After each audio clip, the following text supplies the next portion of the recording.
Imagine being able to uncover the hidden secrets of your own DNA right from your couch. You're not alone if you've heard about at-home genetic testing kits and thought, could this be the key to my health? But it's also likely that you've got questions and maybe even some doubts. This is about so much more than tracing your family tree or figuring out if you have your dad's curly hair gene. Today, we're diving into how at-home genetic tests are changing the game for personal health, and what you should know before diving in yourself. Section 1. Understanding the basics of at-home genetic testing. Genetic testing has expanded far beyond lab coats and clinical settings. These tests can now give us insights into over 2,000 genetic and inherited conditions. Think of it as a personal health report card that you don't need a doctor's permission to access. All you need is a saliva sample, and in a few weeks, you can get your results by email or even over the phone. So, what does a test like this really tell you? It's not a crystal ball, but it does reveal the likelihood that you could develop certain conditions, or pass them on to your children. It's a piece of the puzzle in understanding your health risks. But as you might guess, it's not as simple as a quick answer on a piece of paper. Section 2. The rise of at-home genetic testing kits. Up until a few years ago, if you wanted to get a genetic test, you needed to visit a doctor. These tests were mostly used to confirm things like paternity or trace back your ancestry. In 2015, however, the U.S. Food and Drug Administration, FDA, approved the first kit for a medical condition, Bloom syndrome. Then, in 2017, the FDA broadened its approval, allowing tests for conditions like Parkinson's and Alzheimer's. This shift changed the landscape and brought at-home genetic tests into the mainstream. And now, you can buy them online or at your local pharmacy. The kits range from a few hundred to over $1,000. After you send in a saliva sample, you wait, hoping that you'll get the answers you're looking for. But are these kits giving us real, usable health insights? Let's talk about what a positive or negative result actually means. Section 3. What your genetic test results really mean. First things first, just because you get a positive result for a specific gene doesn't mean you'll definitely develop a disease. The results indicate a predisposition, not a guarantee. That's an important difference. Many of the conditions we worry about, like coronary heart disease or diabetes, involve not just genetics but environmental triggers. For example, hereditary conditions such as hemochromatosis or alpha-1 antitrypsin deficiency can be tested through these kits. But even if you have a gene linked to one of these conditions, lifestyle factors, such as diet and exercise, could significantly impact whether the condition actually develops. Section 4. FDA approval and SHLA regulation. What do they mean? Let's break down the regulations a bit.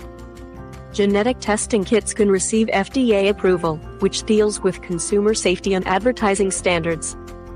However, the FDA approval alone doesn't make a test foolproof.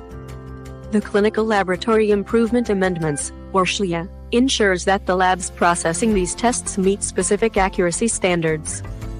They look at 3 key factors. Analytical validity, is the test accurately identifying the gene in question? Clinical validity, how closely does the gene link to the specific disease? Clinical utility, can the test's results be practically useful in making health decisions?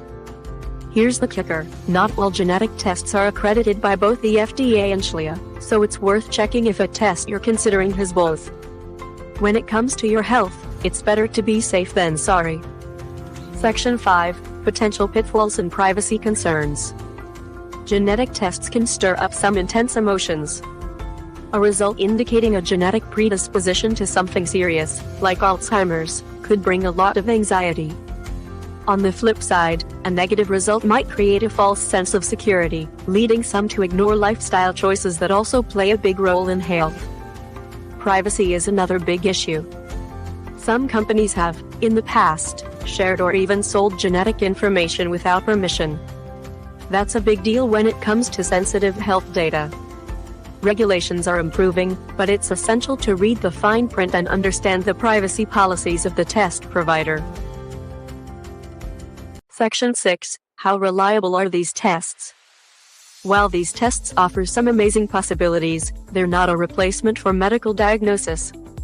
Most genetic tests today can only suggest a risk, not provide a definitive diagnosis. Plus, the field of genetics is still developing, so our understanding of the link between genes and diseases is far from complete. In some cases, inaccurate results can lead to unnecessary stress or even complacency. If there's a significant genetic risk in your family, consider consulting a genetic counselor or specialist for a more comprehensive look. They can help you interpret your results, understand the broader picture, and decide on the best and next steps. Section 7. The future of at-home genetic testing. Despite the challenges, the future of genetic testing is bright. Researchers are learning more about how genes affect health every day, which could make these tests even more accurate and useful. As technology advances, so will the accuracy and variety of conditions these tests can reveal. If you're considering an at-home genetic test, the National Institute of Health's Genetic Testing Registry can guide you in choosing a reputable provider. Remember that while knowledge is power, understanding is key. Knowing your genetic makeup is one piece of a much larger puzzle, and as with any medical tool, it's all about using the information responsibly. Conclusion. So, is at-home genetic testing right for you? Maybe, if you go into it with realistic expectations and are prepared to follow up with a healthcare professional if needed. These kits can offer a glimpse into your genetic predispositions, but they're not a substitute for professional medical advice. As always, make sure to stay informed, choose tests that are well regulated, and remember that genetic risk is only part of the picture. Your actions, lifestyle, and choices play a huge role in your health. And if you decide to take the leap, do so with a clear head and an open mind. After all, our genes may guide us, but they don't define us.